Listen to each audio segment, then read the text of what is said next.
If someone had told me a year ago that we would be hiring an au pair, I absolutely would not believe them. We have had a full-time nanny for the past 4 years. So when our most recent one told us in February that she was looking to switch careers, we basically assumed that we would just go ahead and get another full-time nanny. We brought in a lot of different candidates and honestly just couldn't find anyone that we absolutely loved. It was at that point that we floated the idea of maybe getting an au pair instead. I will tell you a few of the things that ultimately swayed us in that direction. First of all, the thing that had honestly been holding us back was just assuming we didn't have enough space in our house. We basically were thinking that we would need to have an ADU, but after talking to a few people who have had au pairs, we quickly realized that our expectations were entirely too high and that having a bedroom with an adjoining bathroom was plenty. The second, and honestly the biggest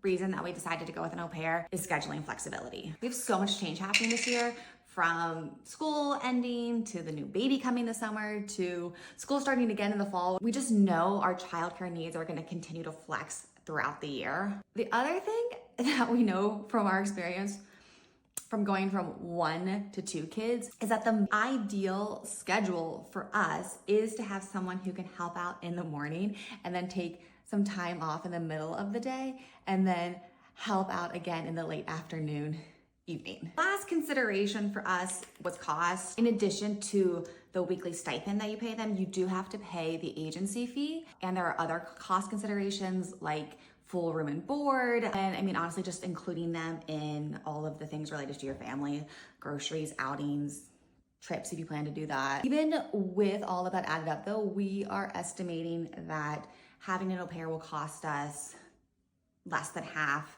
of what it would cost for us to have a full-time nanny. Obviously, I am still super new to this process, but I already feel like I've learned so much about it. So if it's something you're on the fence about and have any questions about the hiring process at least, feel free to drop them in the comments because you guys know I love to share tips.